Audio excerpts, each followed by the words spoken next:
ito natin, all in the family. Solomonic Wisdom 1. Dahil magkakaroon tayo ng mga pag-aaral ng karunungan ni Solomon. Salamat Ama dahil kayo po ay pinagmumulan ng karunungan na aming pinakikinabangan. Dalangin namin ngayon na mabuksan ang aming isip sa marami pang mga uri ng karunungan na maaari niyong ituro sa amin. Forgive us our sins, cleanse us from all our unrighteous deeds and thoughts. And may you enable us, O God, to understand your message for us today. Give us a simple message that will become very useful in our daily life so we could be more righteous, we could be better persons, and we could glorify you more. Father, cleanse our hearts, strengthen our bodies, heal our diseases, make us complete people. Father, we ask you in the name of your Son, Jesus. Amen. 1 Kings 1:1-4.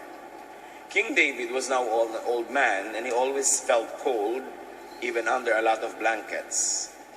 His officials said, "Your Majesty, we will look for a young woman to take care of you. She can lie down beside you and keep you warm." They looked everywhere in Israel until they found a very beautiful young woman named Abishag, who lived in the town of Shunem. They brought her to David, and she took care of him. Huwag na kayong masyak sa ganun nilang kostumbre. This is almost 3,000 years ago. Ang hari ay matanda na, laging giniginaw, at hindi siya mapainit ng anumang mga kumot. Kaya kumuha sila ng isang magandang dalagita o dalaga, at siya ang kasiping niyang natutulog para painitin ang katawan ng hari with body heat. And this Abishag took care of the very old David. 1 Kings 1:5-6. Adonijah was the son of David and Haggith. He was Absalom's younger brother and was very handsome. One day, Adonijah started bragging, "I'm going to make myself king." So he got some chariots and horses, and he hired 50 men as bodyguards. David did not want to hurt his feelings, so he never asked Adonijah why he was doing these things. Alam niyo naman si David, may iba't ibang asawa, at dito sa kanyang asawang si Haggith, meron siyang anak na si Adonijah, na hindi naman niya ina-appoint na king, ay biglang naisipan isang araw na i-declare ang sarili niya na king. Nagbayad pa ng mga bodyguard para magmukha talaga siyang kingly, at hindi naman siya pinipigil ng tatay niya dahil baka daw sumama ang loob. David had become indulgent and did not impose discipline or necessary correction, even though this was a very grave mistake that his son was doing. He was usurping the authority of the king. He was appointing himself as king, hindi pa naman siya ina-appoint. Isang napakalaking lesson sa atin sa pamilya, lalo sa pagpapalaki ng mga anak. Ang tao parang puno, parang halaman. Habang may space, lalaki ang sanga niyan, lalabay, mag-spread out. A plant will take up any space that's available. At ganon din ang tao. Pag hindi mo pinigilan, hindi mo nilagyan ng hangganan, hindi mo nilagyan ng disiplina, sasakupin niya maging ang hindi kanya. Aariin niya ang hindi kanya, aabuso siya. Kaya dapat talaga may disiplina. Hindi pwede ang bata, hayaan mo lang bantayan ang sarili niya. Aabuso at aabuso pag walang disiplin. At ito ang nangyayari dito kay Adonijah. Bagamat hindi na siya bata, pero lumaki siguro siyang ganon, hindi pinipigil. Dahil baka bumaba ang self-esteem o self-image na usong-uso sa West. Hindi na pinipigil ang mga bata dahil sa self-esteem na yan, naglalakihan tuloy ng mga walang bait. 1 Kings 1:7.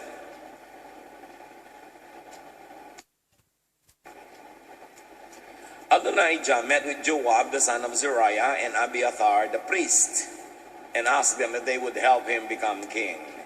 Both of them agreed to help.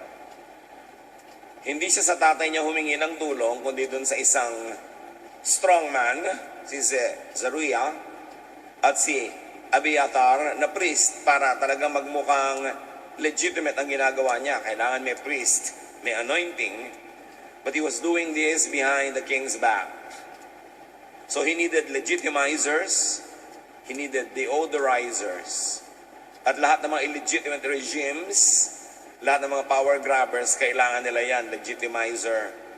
Kailangan may chief justice doon, kailangan may bishop doon, para magmukhang tama ang ginagawa nila, kahit mali. Kahit nagpa-power grab ang mga tao, pag isuswerin na sila, kailangan may chief justice, o kahit sinong justice na lang dyan, at kailangan may mga bishop para mukhang tama ang ginagawa. Kahit sa bansa natin, nangyayari yan. 1 Kings 1:8. But Zadok the priest, Benaiah, Nathan the prophet, Shimei, Ray, and David's bodyguards all refused. So the people who were close to the king refused to participate in this charade. They refused to join the circus.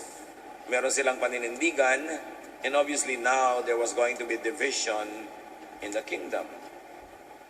1 Kings 1:9-10. Adonijah invited his brothers and David's officials from Judah to go with him to Crawling Rock, where he sacrificed some sheep, cattle, and fat calves. But he did not invite Nathan, Benaiah, David's bodyguards, or his own brother Solomon. So itong nangaagaw ng trono, hindi naman niya inimbita yung alam niyang hindi niya kapanalig. Ang niyaya lang niya yung mga konsentidor sa kanya. And to further cloak his power grab with a sense of legitimacy, naglagay pa siya ng mga offerings, mga sacrifices. 1 Kings 1:11-14. When Nathan heard what had happened, he asked Bathsheba, Solomon's mother, o ibang wife naman ito, si Bathsheba, nanay ni Solomon. So si Solomon at saka si Adonijah, half-brothers. Have you heard that Adonijah, the son of Haggith, has made himself king? But David doesn't know a thing about it. You and your son Solomon will be killed unless you do what I tell you. Go, say to David, you promised me that Solomon would be the next king. So why is Adonijah now king? Well, you are still talking to David. I'll come in and tell him that everything you said is true. So the advisor of the king, the prophet Nathan, went to Bathsheba because he knew that David wanted Bathsheba's son, Solomon, to be king.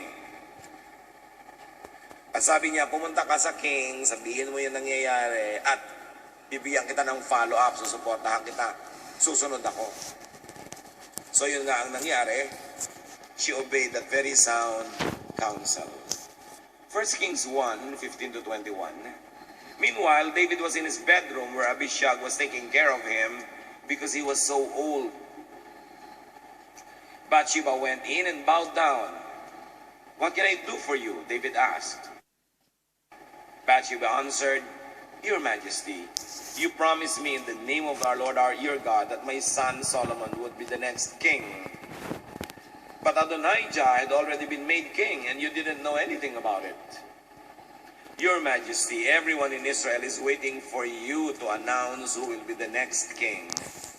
If you don't, they will say that Solomon and I rebelled. They will treat us like criminals and kill us as soon as you die. Alam na alam nitong si Bathsheba mangyayari sa kanila mag-ina pag natuloy maging hari si Adonijah at namatay na si David. Kaya kailangan kumilos sila agad. 1 Kings 1:22-24.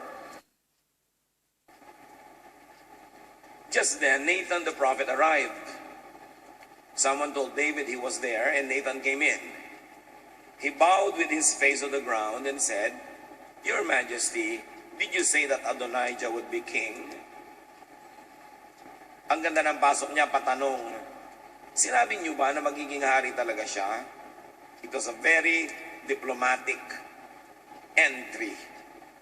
A question, very polite.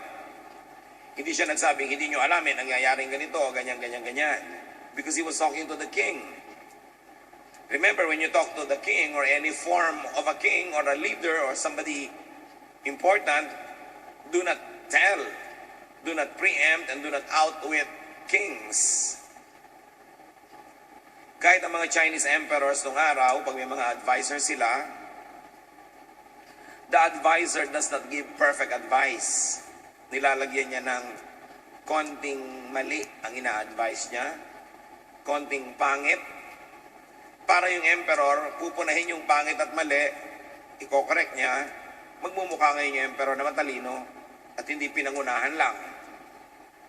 Alam niyo yung mga nangunguna sa mga leader, yung lagi ka nagmamagaling, lagi mo pinuprove na alam mo, nawawala ka sa court, nalalayo ka sa kusina, kailangan marunong kang magpahalaga doon sa mahalagang tao na hindi pag nag-offer ka, nag-suggest ka, ang galing-galing na agad, wala na siyang maidagdag, mayayamot lang siya sa'yo. Walang natutuwa sa mga sobrang nagagaling-galingan. Kaya pagka ang kaharap mo, makapangyarihan, pakita mo magaling ka, na ibig sabihin, meron kang saysay, pero wag sobra. Hayaan mo siyang may mai-correct, may maituwid na kapraso dito, kapraso doon, para yung ego niya bilang leader, hindi naman masaktan. At yun ang pasok nitong sinaitan. Did you say that? Patanong. 1 Kings 1:27. Did you say they could do this without telling the rest of us who would be the next king? So another form of question. Verses 28 to 30. David said, "Tell Bathsheba to come here." She came and stood in front of him. So obviously, when the prophet arrived, Bathsheba left. And then Bathsheba was called again. Then he said, "The living Lord God of Israel has kept me safe. And so today I will keep the promise I made to you in his name. Solomon will be the next king." What is one major lesson here, brothers and sisters? Remind people of their promises. Kailangan ipaalala. Collect promises made to you. Kaya mga wives, kung nakakalimot na yung mga husbands sa sinumpa nila sa harap ng altar, ipaalala nyo. Ganon din yung mga husbands. Meron tayong mga commitment sa isa't isa. Pag nakakalimot, ipaalala nyo, huwag nyo hayaang matagal na nalilimutan. Sabi nga ng matatanda, ang paalala'y gamot sa taong nakalilimot. At para naman sa ating lahat, remember and keep your promises. Promises are sacred. Break promises only if suddenly you realize that the execution could be wicked or could be very bad to some parties. So dun ka palang pwedeng umatras. Pero ang pangako ay pangako. Dapat yan tinutupad. 1 Kings 1:32 to 35. Then David said, "Tell Zadok, Nathan, and Benaiah to come here." When they arrived, he told them, "Take along some of my officials and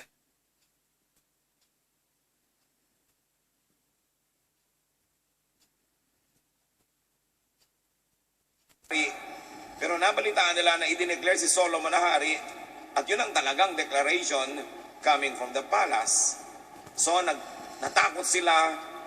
Verse 49 to 53, Adonijah's guests shook with fear when they heard this news, and they left as fast as they could. Isang major lesson agad mga kapatid sa atin, do not take sides too quickly. Ang aga-aga nila na sumali dito kay Adonijah, nakipagdiwang, yung pala magtatakbuhan sila sa takot, nung malaman nila na i-declare si Solomon na king dahil sila ang mapag-iinitan ng palasyo. Especially in matters of public interest, do not always show what's in your heart. Do not always show in public your political sentiments. Because political climates change. And you might find yourself going against the strong winds. Hindi ka dapat agad-agad na nagpapahalata sa ganyang mga bagay. 1 Kings 1, 50 to 53. Adonijah himself was afraid of what Solomon might do to him. So he ran to the sacred tent and grabbed hold of the corners of the altar for protection. Someone told Solomon, Adonijah is afraid of you and is holding onto the corners of the altar. He wants you to promise that you won't kill him. Solomon answered, if Adonijah doesn't cause any trouble, I won't hurt him. But if he does, I'll have him killed.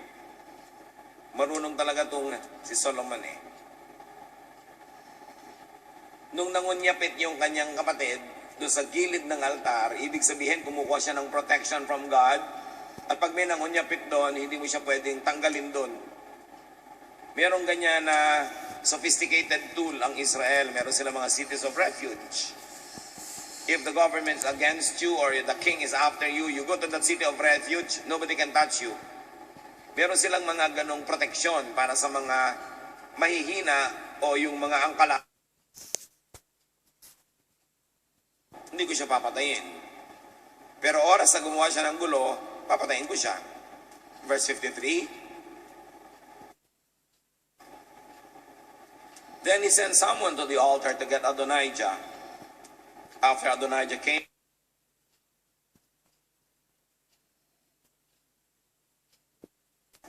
yan ang isang lesson.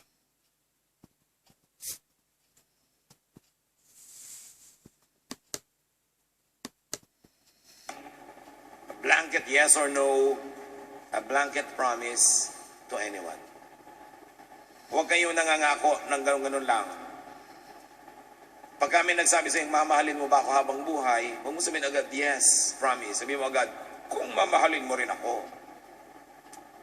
Meron ka dapat kondisyon para hindi ka mapako. Pag sinabi ng isang tao na, tutulungan mo ba ako kahit anong mangyari?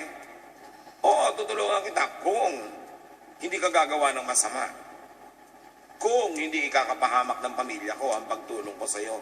Laging may if. Mahirap matrap. Mahirap yung makulong ka sa sinabi mo, tapos sabihin ng tao, promise mo, di ba? Promise mo. So si Kulasisi, sasabihin kay Mr., promise mo, ibabahay mo ako. Buhay pa yung asawa ko, if, dapat. No? Yung mga ganon.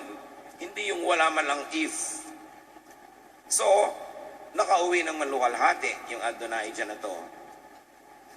Mga kapatid, you must have a way out of unforeseen entrapments.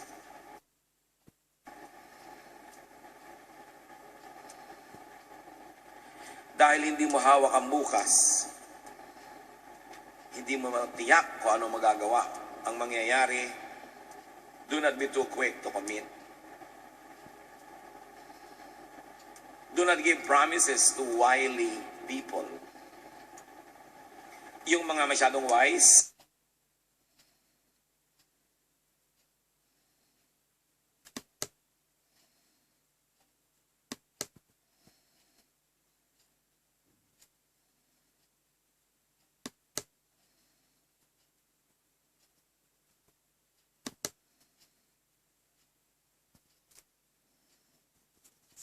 mahihina ang loob, madaling umatras sa hirap.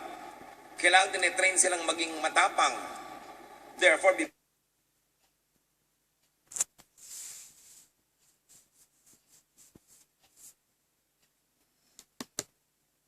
something and to commit mistakes so they learn.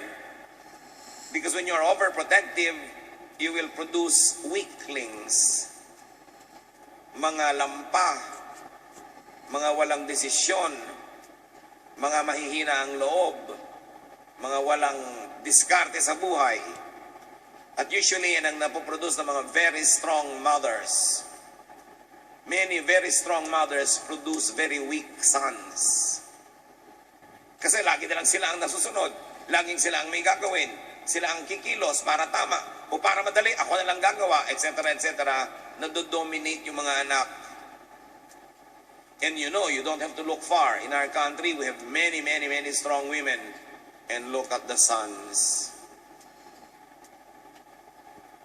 Tingnan nyo ang mga napupudos natin ng mga anak na lalaki. Karamihan, yung mga anak na babae ang strong. Kaya ang tanda-tanda na, humihingi pa ng pang-load. Ang tanda-tanda na, wala pang hanap buhay. Mami, pengeng pang-load. Nung tingnan mo, 50 anyos na pala. Mag-aasawa, hindi mapakain ng asawa, hindi mapaaral ang anak. Wala nang hanap buhay, mambababae pa. Magdadrugs pa, maglalasing pa, may bisyo pa, hindi naman ma-afford ang sariling bisyo. We produce so many weak sons in this country. Na later on, pag nag-asawa, mapoproblema na naman yung babae. Pag namroblema yung babae, dahil pinalaki naman siyang strong ng nanay niya, dahil mga babae nga lagi ang bibigyan ng mga assignment ng ganyan, mapipilitan na naman yung babae to be the strong one, lalong magiging weak na naman yung husband. At siyempre, itong babaeng ito magpaproduce naman ng mga weak sons, paulit-ulit. Pag sinurin yung mga problema ng ating lipunan, many of them are results of us producing weak sons. Malalaki katawan, pero mga mahihina loob. Makikita nyo, pag ang pamilya may kailangan, sinong mangungutang? Ang babae. Sinong gagawa ng paraan? Si babae. Most of the time, hindi naman lagi. So, kailangan mag-produce tayo ng strong sons. Strong daughters too. Train them, give them responsibilities, and punish them for wrongdoing. Kasi parang halaman yan, pagka walang pumipigil, lalaki yung sanga niya everywhere, kahit hindi kanya kakainin pag nasa mesa. Kahit hindi niya sapatos isusuot pag gusto niyang isuot. Kahit hindi niya kinita, gusto niyang gastusin. Masaklat talaga ang bunga ng maling paglingap ng mga magulang. So Solomon, sa verses 5 to 6, sabi ng kanyang tatay, Solomon, don't forget what Joab did to me. Punish him in the way you think best. So tinuturuan ni David yung anak niya, punish the wicked. Like weeds, like vines, they will expand their territory if you don't cut them. Iba siyempre, pag leader ka, hindi mo pwedeng sabihin, sabi ng Diyos, kailangan magbayad. A leader's official duties. You must reward the good and punish the wicked. At ganyan din sa mga magulang. Pag hindi kayo marunong magparusa ng anak na mali ang ginagawa, pag hindi tayo marunong magbigay ng gantimpala doon sa tama ang ginagawa, malilito sila. Hindi magiging malinaw kung paano sila mamumuhay. 1 Kings 2, 7 to 9, the sons of Barzillai help me. Be kind to them and let them eat at your table. Be sure to do something about Shimei. Punish him. So David was teaching his son, who would be king, to really value justice. And justice says, punish the bad, reward the good. Tuwing walang disiplina, we don't punish wrongdoing, there will be chaos. Tingnan nyo sa ating bayan. Hindi hinuhuli yung mga nagja-jaywalking, hindi nahuhuli yung mga nagtitinda na lang kahit saan nila maibigan, nagtatayo ng bahay kahit saan nila maisipan, ang gulo-gulo tuloy ng lipunan. Tapos nagtataka yung iba, bakit mga Pilipino pag nasa abroad behave? Paano? Hinuhuli sila doon. They will be punished, they will be fined. Dito nakakalusot, kaya nagpapalusot. Again, yung concept ng sanga, may pwedeng puntahan, hindi pupunta doon for personal benefit. So, yan ang turo ni David. Alam nyo, si Solomon, hindi lang basta yan, naging matalino. Matalino rin kasing magulang. Malaki ang pananagutan ng magulang to raise up intelligent children. Dapat marunong kang sumagot ng tama. Marunong ka magtanong, marunong ka magdisiplina. So, you raise quality children. So, si Solomon, naging hari nung namatay si David. 1 Kings 2:13. One day, Adonijah went to see Bathsheba, Solomon's mother, and she asked, is this a friendly visit? Itong nangagaw ng throne, who declared himself king without authority, pumunta dito sa nanay ni King Solomon. Ito namang nanay, ang tanong, Friendly visit ba yan? Kasi nga may bad record na nga itong Adonijah na to. Eh kung bad visit ba yun, sasabihin ba niyang bad? Siyempre hindi. It was not a good question. 1 Kings 2:13-16. Yes. Yes, thou, friend.